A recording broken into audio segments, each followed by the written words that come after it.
Alhamdulillahilladzi lam yattakhidh walada wa lam yakun lahu syarikun fil mulki wa lam yakun lahu waliyyun minadh-dhulli wa kabbirhu takbir. Wa asyhadu an la ilaha illallah wahdahu la syarikalah wa asyhadu anna Muhammadan abduhu wa rasuluh. Subhanaka la ilma lana illa ma 'allamtana innaka antal alimul hakim, amma ba'd. Puji syukur kehadirat Allah Subhanahu wa taala. Alhamdulillah, dengan izin, kudroh, irodah, hidayah dan taufiknya, petang menjelang malam ini Allah pertemukan kita di majlis yang mulia, di masjid yang sama-sama kita cintai ini, dalam keadaan sehat afiat, zahir maupun batin.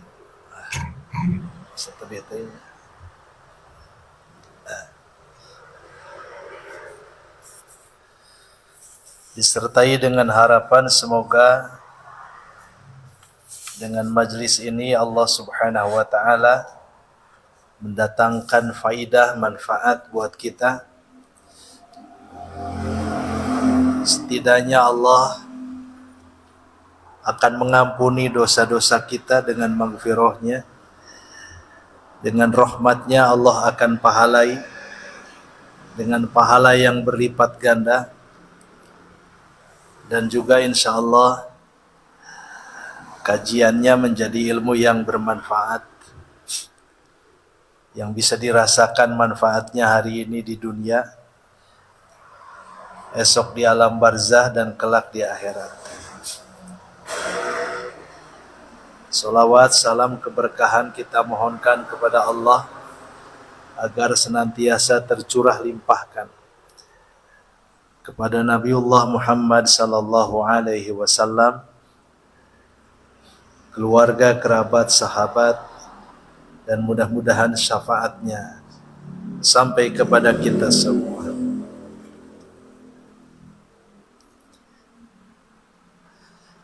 Seperti tadi yang sudah disampaikan,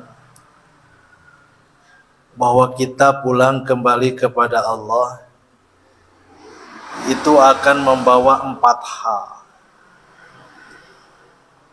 Tapi mudah-mudahan yang 2 ini tidak ikut dibawa. Cukup yang 2 saja.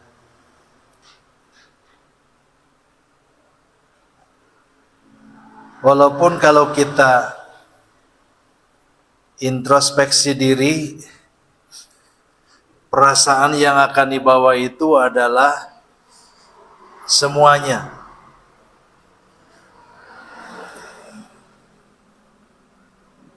Merujuk 2 ayat dari surat Al-Qasas, surat ke-28,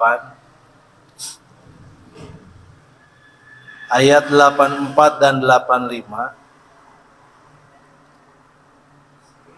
4 bekal atau 4 hal yang dimaksud itu, yang pertama adalah al-hasanah, kebaikan, kehadean.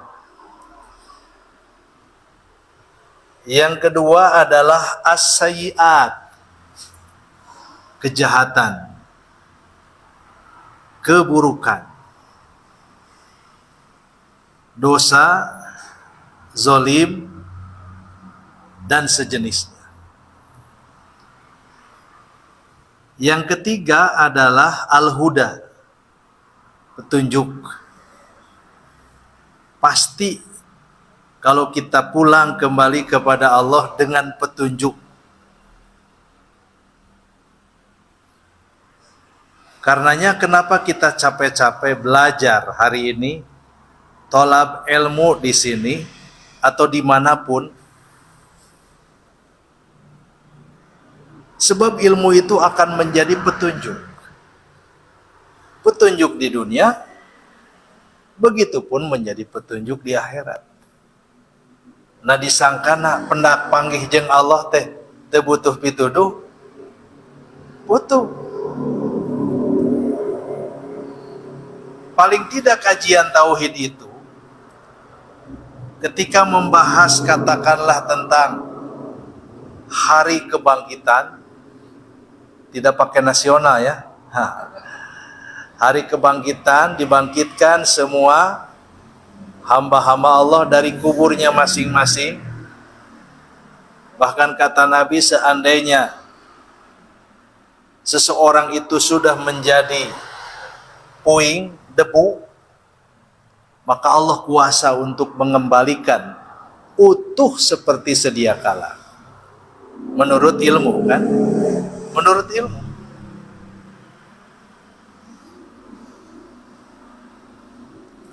Setelah dibangkitkan, dikumpulkan di mahsyar. Setelah itu dihisab, dihitung kebaikan kita. Setelah itu dimizan, ditimbang kebaikan dan keburukan kita. Termasuk juga ada al-kisos. Kisos dunia, kisos akhirat itu beda. Pernah saya singgung, mudah-mudahan ari inget kene. Kemudian akan menyeberang as-sirat, tapi sebelumnya akan mampir dulu ke al-haud, telaga Nabi, sampai akhirnya menyeberang as-sirat, dan tempat kembali itu hanya dua. Kalau tidak surga, neraka. Kalau tidak neraka, ya surga. Itulah petunjuk. Orang yang mendapatkan petunjuk kira-kira akan sesat tidak? Tidak. Jadi hidayah di akhirat tidak datang begitu saja. Melainkan harus pertama punya keyakinan, membenarkan apa yang disampaikan Allah, apa yang disampaikan Rasulullah SAW, kemudian nanti buahnya, ujrohnya adalah kita akan mendapatkan petunjuk. Pangeunah-ngeunahna perjalanan teh lamun urang geus apa, mun ka dieu kieu, mun ka ditu kitu, siga abdi kalembur, jalan teh bebas. Bade ka Sungkamantri tiasa, engko ka Ciberem, bade ka Panjalu, ka Mapara tiasa, tembus ka Sadewata. Bisa oge ka Kawali heula, tapi jauh.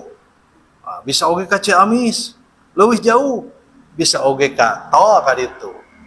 Ya, ngalewat Cikijing. Sarua eta ge jauh.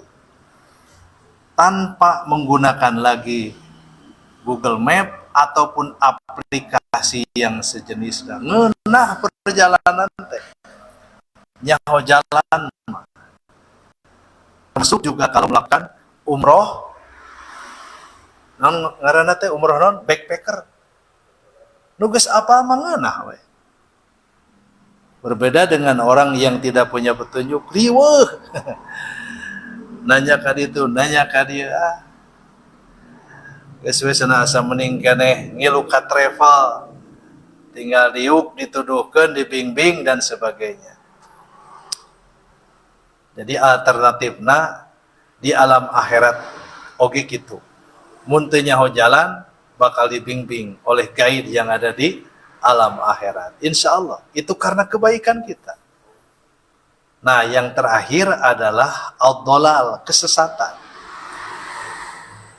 Setiap manusia pasti punya kelebihan, sekaligus juga punya kekurangan.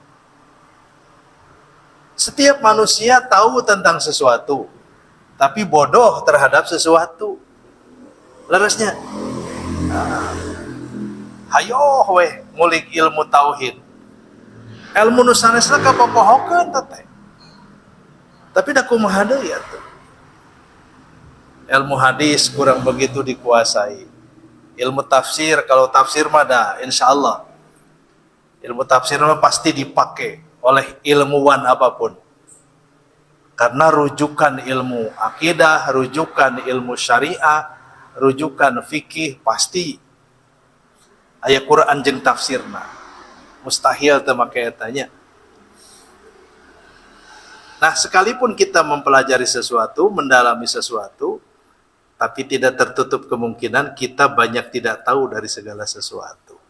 Jadi opat balik ke Allah teh kahiji al-hasanah, kedua as-sayyi'ah atau as-sayyi'at, ketiga al-huda, petunjuk, keempat al-jahlu atau ad-dhalal, kesesatan, ketidaktahuan. Nah, sekarang kita coba pahami ayat 84-85 Al-Qasas surat ke-28 ini. Allah Ta'ala berfirman, man jaa'a bil hasanati falahu khairun minha. Siapa yang datang, ya, tiba, berarti tiba nih. Siapa yang tiba nanti pada hari kiamat, pada hari akhir, falahu, dan dia punya dan dia membawa khairun, bil hasanah, siapa yang pulang membawa al hasanah, kebaikan, falahu, maka baginya, punten tadi kaliwatnya, maka baginya khairun minha, Allah sudah siapkan pahala yang lebih baik. Percaya? Ya kudu percanten. Kita benarkan informasi ini. Allah menginformasikan siapa yang pulang kelak sambil membawa al-hasanah, kebaikan, pasti Allah siapkan pahala untuknya dengan kadar yang lebih baik dari kebaikan yang ia lakukan. Wa man jaa'a bis-sayyi'ati, siapa yang pulang mudik membawa keburukan, kira-kira keburukan orang bakal dibawa balik mah? Asanate bakal kabawa balik. Ya, asanate gitu. Ya, daripada sombong ayeuna moal mau dibawa balik keadaan nanti kejahatan orang mah. Eta mah terlalu percaya dirinya. Siapa yang pulang menghadap Allah Subhanahu wa Ta'ala membawa keburukan, kejahatan, kezaliman, dosa, maksiat, fala yujza, maka tidak akan dibalas alladzina amilus sayyiat, orang-orang yang telah mengerjakan segala bentuk keburukan, kejahatan, illa, kecuali makanu ya'malun, sesuai dengan kadar kejahatan yang pernah ia lakukan. Dengan keburukan dibalas tidak sound, bahwa setiap kejahatan tidak akan dibalas sesuai dengan kadar kejahatan yang kita lakukan. Tapi dah anggar we beratnya. Anggar we berat. Berat. Walaupun Allah tidak akan membalas kejahatan seseorang kecuali sesuai dengan kadar kejahatannya sendiri. Tapi dah anggar we beratnya. Berat. Ya, di dunia mah leungeun dibayar leungeun beres. Irung dibayar irung beres. Hutang cabe dibayar cabe beres. Ai di akhirat hutang cabe leuwih lada cabena oge gitu nya. Tapi ini untuk menunjukkan keadilan Allah ya. Jadi fala yuzalladzina amilus sayyiati illa ma kanu ya'malun, itu untuk menunjukkan keadilan Allah. Jangan mempersamakan hukumannya. Neke jelema paling ge diteke deui. Kan gitu. Tapi nanti di akhirat tidak seperti itu. Ini hanya menunjukkan bahwa Allah Maha Adil. Nah, dari satu ayat ini kita mendapatkan hikmah faidah bahwa yang akan kita bawa pulang adalah al-hasanah dan as-sayyi'ah. Kebaikan, keburukan.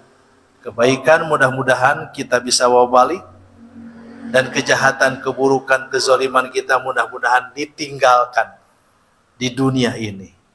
Ente nepikeun ke alam barzah, alam kubur, komo nepikeun ke alam akhirat. Kan begitu ya? Nah, ini secara ilmu. Ini secara ilmu. Insya Allah nu gaduh ilmu mah tiasa nawis ka Allah ayeuna keneh. Tawis ku Allah ayeuna, ya Allah, ampuni kejahatan kami.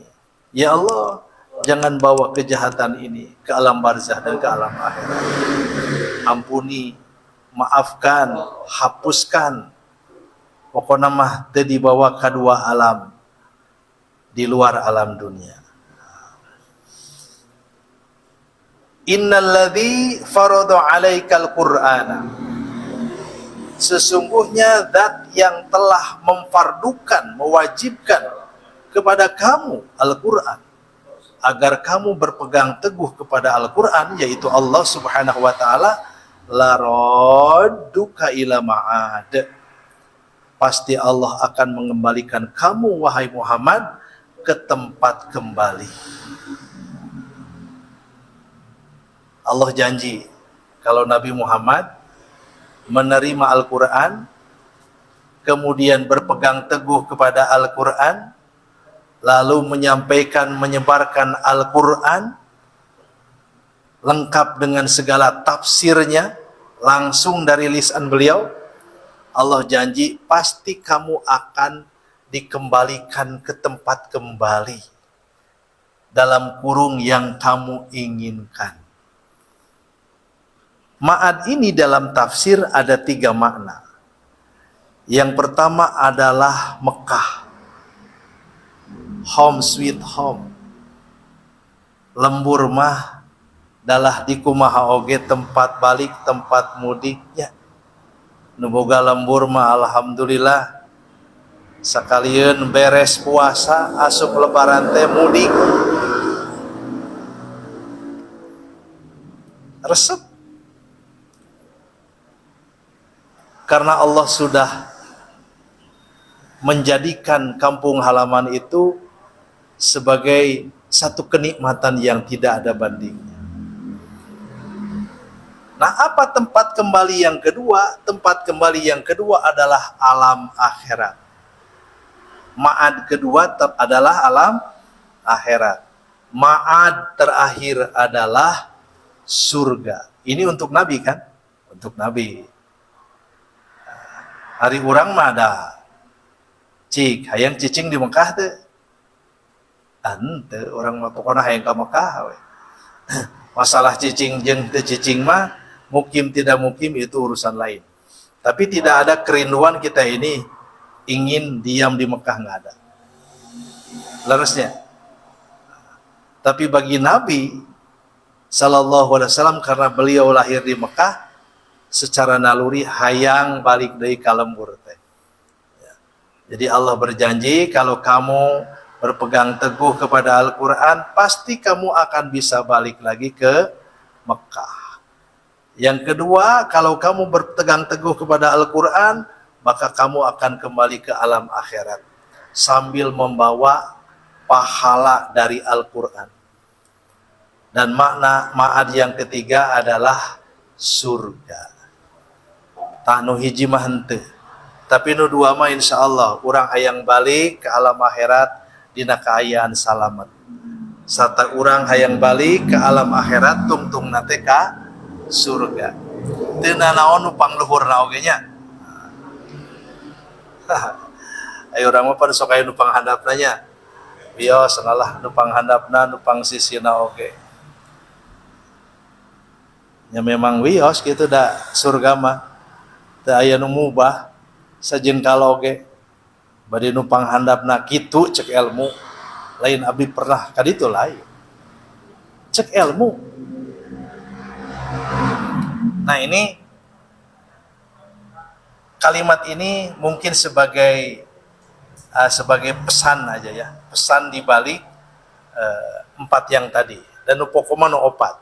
Nah baru kalimat berikutnya, kul, katakanlah oleh Muhammad, Robbi, Tuhanku Allah subhanahu wa ta'ala, a'lamu, paling tahu, man ja'a bil huda, siapa yang pulang nanti ke alam akhirat sambil membawa al-huda, sambil membawa petunjuk, wa man huwa fi dhalalim mubin, dan siapa orang yang pulang kembali kepada Allah dalam keadaan dolal mubin, sesat yang nyata, ngatok, dihudangkeun pada hari kebangkitan uluwah eleuweuhnya. Dina surat Yasin oge mereka mengatakan, siapa yang telah membangkitkan kami min marqadina hada, dari tempat tidur kami. Osok baca surat Yasin, osok Yasin ha ya tapaneusina teh. Jadi orang mah, orang yang beriman kepada hari akhir dan orang yang punya kebaikan, insya Allah begitu dibangunkan nanti pada hari kebangkitan, moal reuwas, moal digugahkeun teh. Kumaha we urang geuningan ari gugah janarinya, alhamdulillahilladzi ahyana ba'dama amatana, sanajan teu make mikrofonnya. Insyaallah gugah teh alhamdulillah. Tapi orang yang kafir itu tidak akan mengatakan alhamdulillah, siapa gerangan yang membangunkan kami dari tempat tidur ini. Jadi sigana menjelang hari kematian mah semua ditidurkan, rek nu iman rek nu teu iman semua ditidurkan dengan lelap. Jadi samemeh kiamat mah sigana teh aya hari tenang heula siga rek ujian. Cek abdi minggu tenangnya anya. Aya hari tenang. Da hari-hari eta mah disebutna teh yaumnya. Hari-hari gitu, hari penghitungan. Hari we teh aya minggu gitu. Tah siga nama dibere hari tenang heula, minggu tenang lamun barudak rek ujian. Keur tenang gitu dihudangkeun. Orang yang punya kebaikan insya Allah daku Nabi oge malaikat teh cenah diamanatan hudangkeun hamba-hamba kami nu saroleh, tapi carana sing alus. Bangunkanlah mereka dengan lembut, dengan penuh santun, gugah.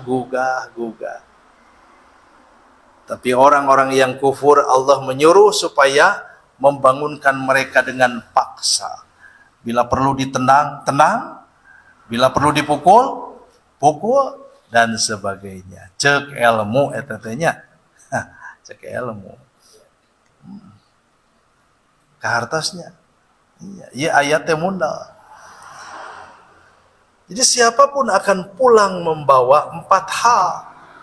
Tapi mudah-mudahan nu dua mah teu dibawa. 1 as-sayyi'at, keburukan, kejahatan.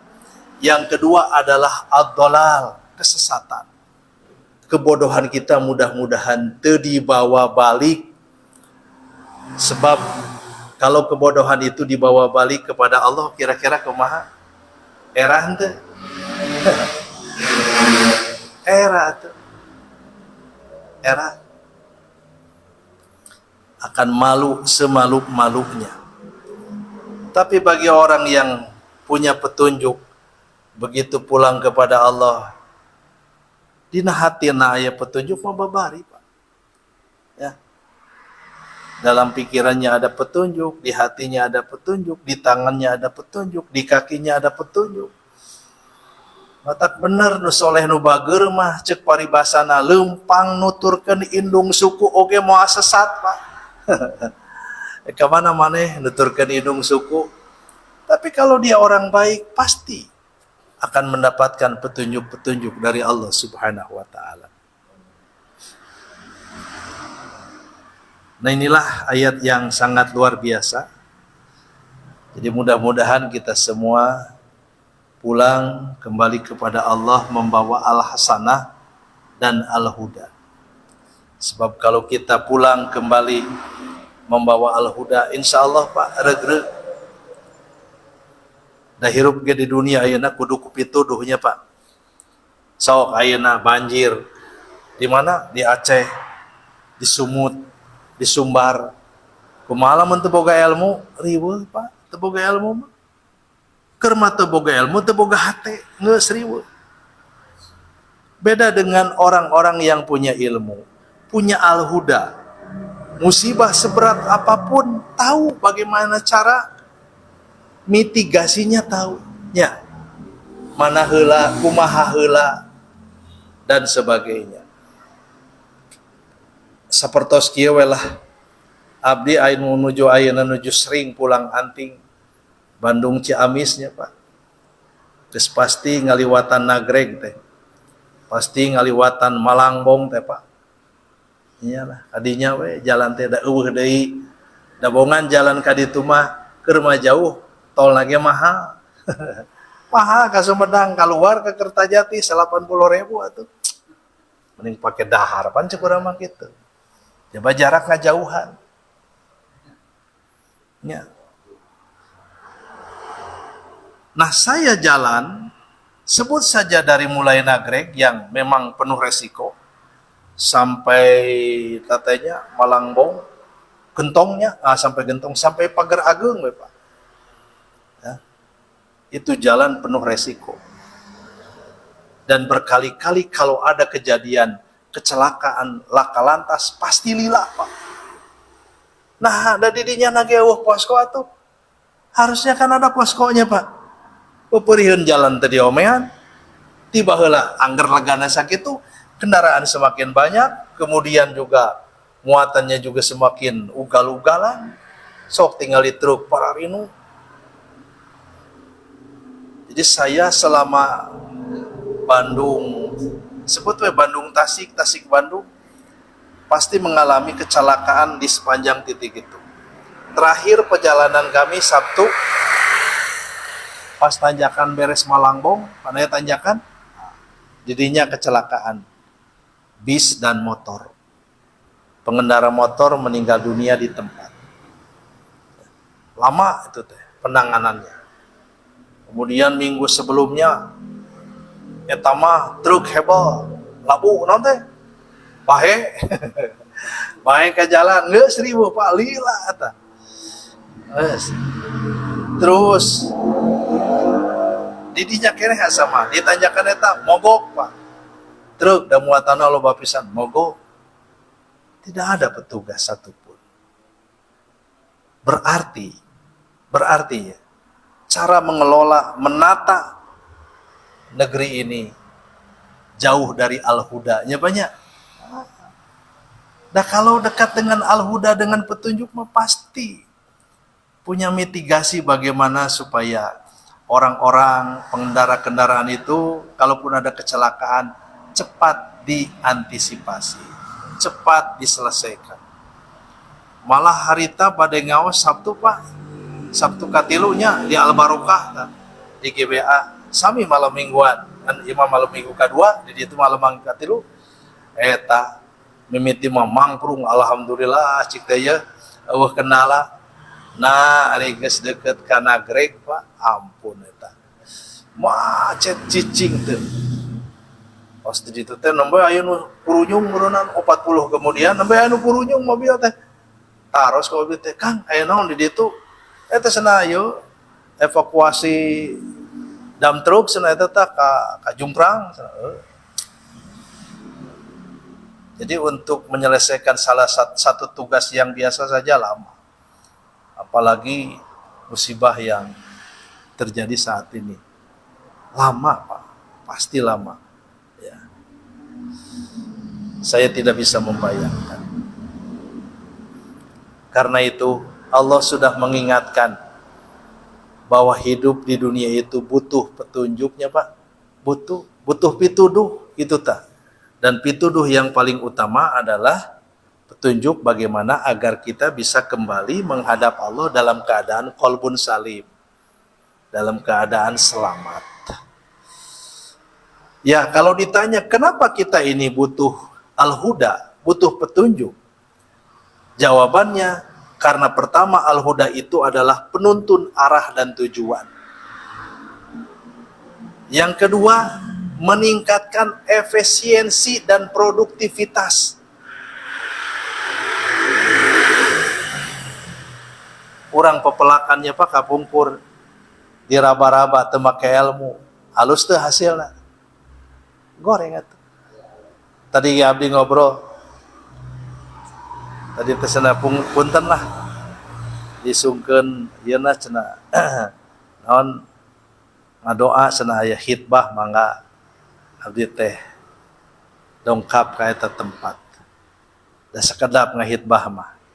Teu 15 menit acan ti mimiti ngedalkeun maksud teras ditampi teras tawis naon teh deudeuh tawis asihnya Pak tos we.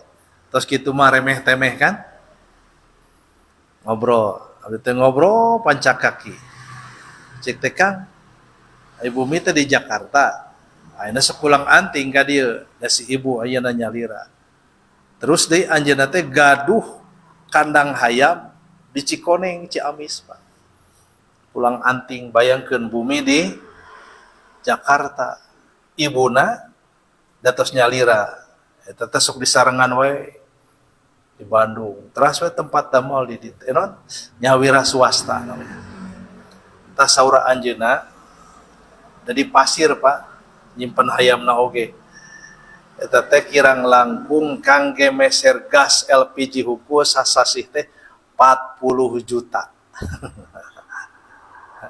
Duka kandang hayamna sagede kumaha abdi kita apa. Ya. Komo cenah lamun usum ngijih usum hujan. Suhu kan ideal mah tetep 32 derajat.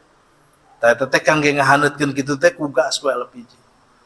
Beuki sering tiris, beuki sering hujan, beuki olok.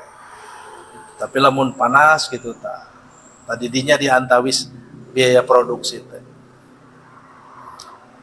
Jadi senagas teh kirang langkung 40 juta lah nuju kieu mah, nuju usum hujan wae mah. Teras we cenah naon? Listrik lagi sami hampir 40 juta. Da 80 juta tah Pak, bayareun hungkul. Coba lamun da 80 juta teh nya gaji kitu nya untungna gitu tah. Tapi dah hirup teh geuningan hese. Jadi kunaon make jeung digasan, cuk urang tong digasan we atuh. Nya cenah, engke moal maksimal. Da biasana lamun maksimal mah 22 poe oge geus cukup lah. Kurang lebih berat atau bobotnya itu 2 kilo 6 on. Dari geus dipencit mah jadi setengah nanya banyak. Nah, geus jadi karkas mah paling jadi 1,5 kilo paling gede. Rata-rata 1 kilo 2 on. Nu berat nama dongeng mah. Dongeng nama berat sudah. Munnya hirup teh, dah hirup Pak tuh di dunia. Kadang sana batian eta teh. Beak we keur pagawe urang mah teu kagehan. Ada kumaha deui cenah. Di balik usaha ada kenikmatan, ya. Kenapa bisa enjoy? Karena ada petunjuk. Keun ke digantian ku Allah pan regreg. Saya bisa memberikan upah kan we lah dan nu digawe mah geus puguh. Ai tidur sok di mana di mana we cenah. Teu cik teh alus lah. Lamun di dinya pengusaha tapi teu bawaan sare bisa di mana bae anggeus. Ya banyak. Nah, coba lamun sarena ogoan. Kudu da kasur, kudu make AC, ribu Pak. Biayanya lebih tinggi lagi. Tapi hari itu mas sare bisa di mana bae ya. Coba bau hayam Pak eta teh. Da tempat hayam teh 1 kilo langkung lah sareng tempat tinggal warga kampung setempat. Jadi dengan petunjuk dia merasa yakin. Ya banyak.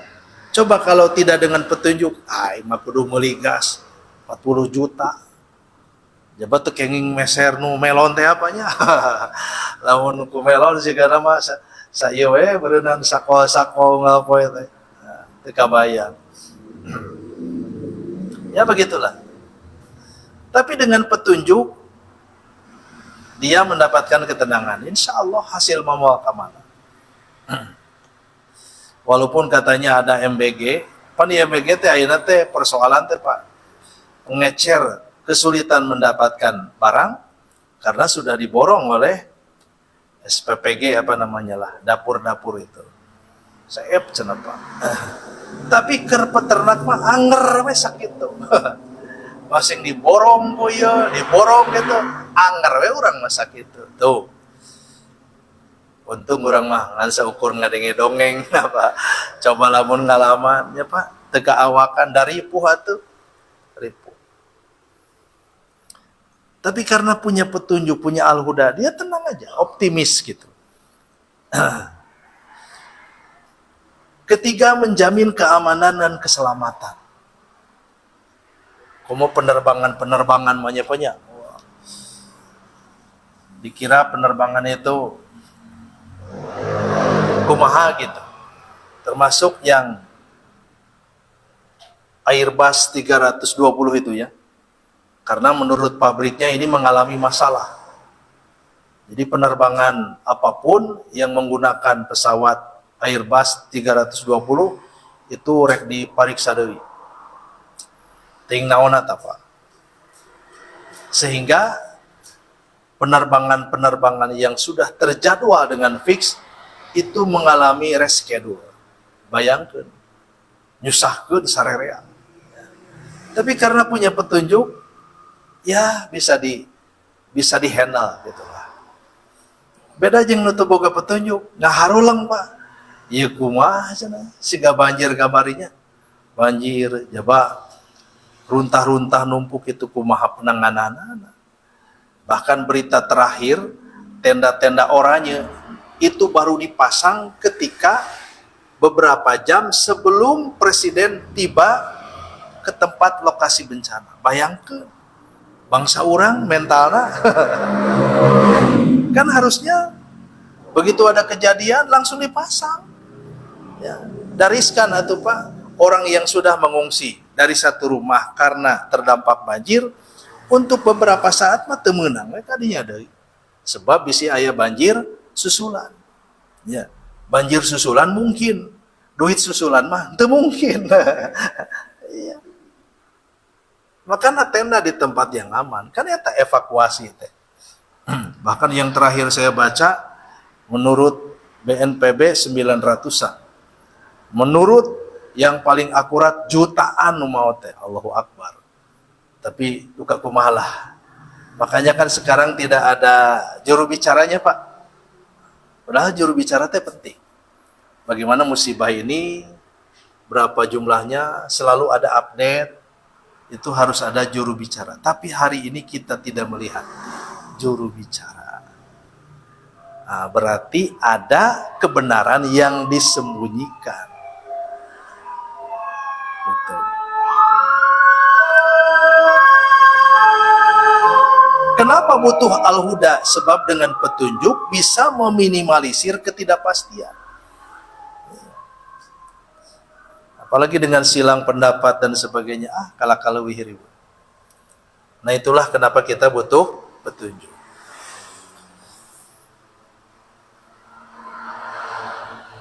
Kemudian beberapa ulama menyebutkan ada beberapa jenis hidayah. Ya.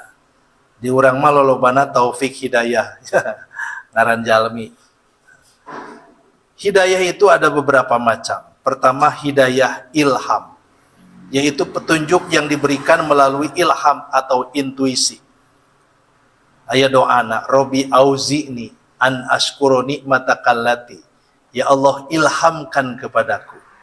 Ya, eta doa Nabi Sulaiman, agar aku bisa selalu bersyukur kepadamu. Jalmi nu selalu bisa bersyukur itu adalah orang yang diberi ilham. Ilham. Orang yang mengatakan dengan refleks, ya Pak ya, kan ari main bal mah diajar refleksnya Pak luar biasa, terutama kiper. Nah, kita pun sebenarnya harus. Jadi refleks kita terhadap berbagai kejadian itu harus benar-benar sesuai dengan petunjuk Allah. Itu bakal enak kedengarannya. Yang kedua, hidayah hawas, yaitu petunjuk yang diterima melalui panca indera.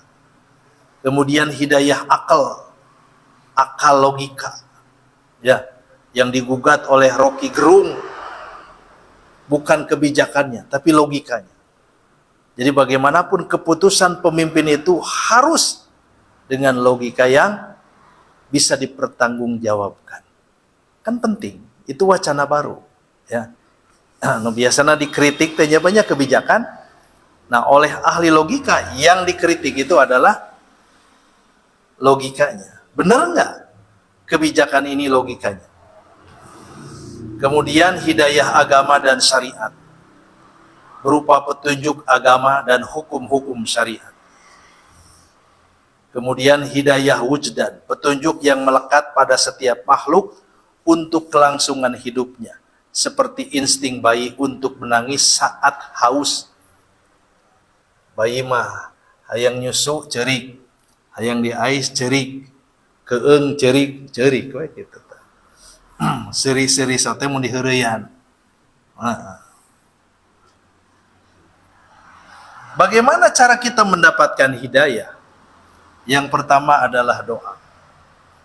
Berdoalah kepada Allah.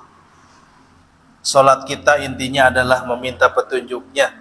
Ihdinas siratal mustaqim, ihdinas siratal mustaqim. Ya Allah, tunjukkanlah kepadaku jalan yang lurus. Orang yang diberikan petunjuk, insya Allah dia akan senantiasa meniti jalan yang diridhoi oleh Allah Subhanahu wa Ta'ala. Tara salah jalan, ya. Apalagi seorang pemimpin, jarang-jarang dia melakukan blunder, jarang-jarang melakukan salah putusan, jarang-jarang. Selalu saja punya akurasi yang luar biasa. Dan Nabi yang disebut oleh Allah adalah hakim, itu siapa Pak? Nabi Daudnya. Nabi Daud.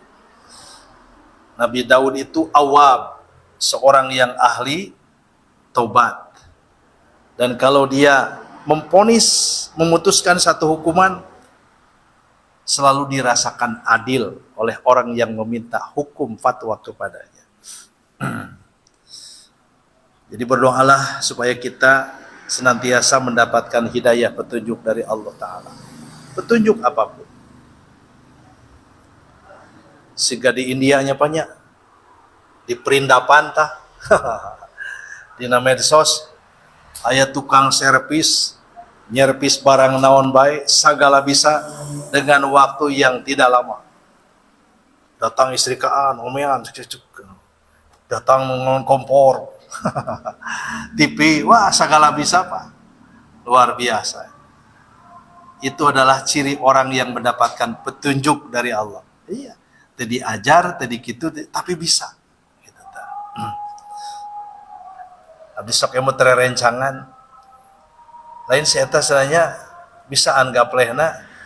Padahal rarasan mah nu ngajarkeun cenah. Udah gapleh mah tadi diajarkeun ge bisa. Beda jeung ngaji. Kudu diajarkeun. Nah, aya kitu nu teu kongsi diajar ujug-ujug bisa ngaji. Allahu alam ya, Pak. Nah, kemudian harus ada usaha. Ingin mendapatkan hidayah, usahalah. Kemudian juga ikhlas. Seorang yang ikhlas melaksanakan segala titah perintah Allah dengan penuh keikhlasan, insya Allah upahnya adalah petunjuk dari Allah. Begitupun orang yang beriman dan beramal soleh, dia akan senantiasa mendapatkan petunjuk dari Allah Subhanahu wa Ta'ala. Ada petunjuk dari Nabi kita alaihissalam. Kalau kita ingin mendapatkan pahala sampai hari kiamat, ini petunjuk luar biasa Pak. Ini ternyata di luar ibadah. Ya, Nabi bersabda, "Fala yagrisul muslimu ghorsan."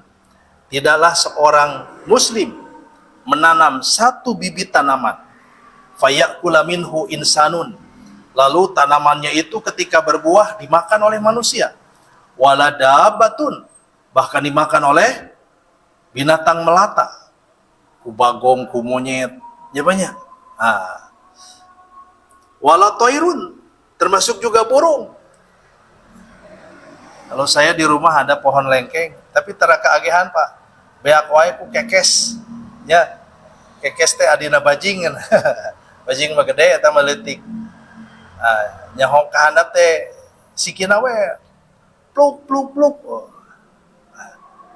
Urang nu melak manehna nu ngahakan. Ya.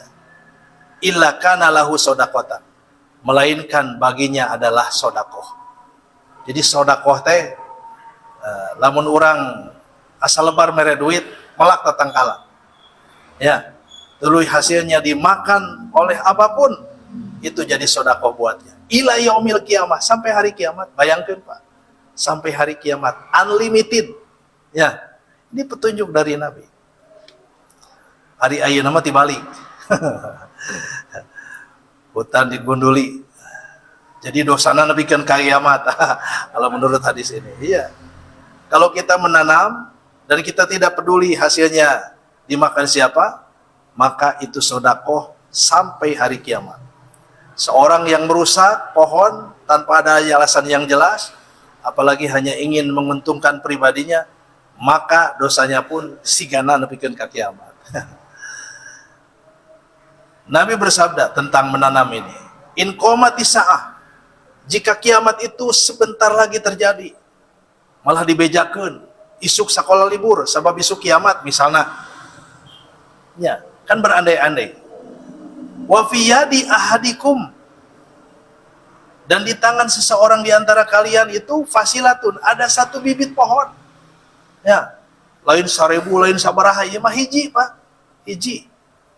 Fa inistata'a, dan jika dia mampu alla taquma hatta yagrisaha fal yagrisha, dan kiamat sebentar lagi, detik-detik kiamat itu terjadi, maka kata Nabi, kalau dia mampu menanamnya, tanamlah, sebab itu akan menjadi pahala. Jadi selain ucapan la ilaha illallahnya banyak, ada juga ternyata pahala yang luar biasa, yaitu menanam pohon apapun, asal jangan menanam sawit saja. Ya, kita harus tanam pohon-pohon yang besar. Saya pernah nanya di Cianjur sama di Cileunyi, wah eta kai teuing kai naon Pak, hade luar biasa, tuas luar biasa, ditaroskeun teh sabatangna 12 juta Pak. Cik teh 12 juta, iya alabatan beusinya Pak, alabatan beusi. Wah, sana menang lagi sana. Pak, hese itu, can ijina hese. Itu di Papua. Ini di abdi tos aya sabaraha puluh tahun. Geuning can aya nu meuli. Ya, engke lah biasa nama sok aya anu naon teh fanatik gitu nya. Termasuk di Cianjur saya juga punya teman. Tabosina cuk urang mah ngaranna teh naon kayu ulin gitu nya. Nya cuk urang teh tapi cicing wae ulin teh. Lain ngidar gitu tah. Ya cicing. Itu hargana luar biasa mah. Jadi kalau bisa menanam padahal keur kiamat ya Pak, pelakeun we. Jadi terjadi lain urusan mah. Seseorang yang menanam pahalanya itu sangat besar. Nah, itulah di antara petunjuk Nabi, mulai dari urusan ibadah dan di luar ibadah, ternyata petunjuk Nabi itu semuanya bermanfaat. Karena waktu sudah tidak mengizinkan, saya kira para jamaah bisa memahami bahwa mudah-mudahan saat kita pulang kembali membawa kepada Allah, yang kita bawa hanya dua. Satu adalah al-hasanah, yang kedua adalah al-huda. Insya Allah bekal kebaikan dan petunjuk, itulah hakikat dari pulang. Orangnya balik ke lembur mun mawa al-hasanah, duit, oleh-olehnya, jeung petunjuk, insya Allah regreg perjalanan teh. Kemudian saat kita berjumpa dengan mereka, mereka pun gembira karena orang babawaan. Beda lamun orang balik teh awak rangsaknya Pak, pokoknya mah teu pikabungaheun. Tentu sambutan mereka itu adalah raut wajah yang penuh dengan duka dan kesedihan. Sekian demikian, subhanaka Allahumma wa bihamdika, asyhadu an la ilaha illa anta astaghfiruka wa atubu ilaik. Wa akhiru da'wana alhamdulillahi rabbil alamin. Wassalamualaikum warahmatullahi wabarakatuh.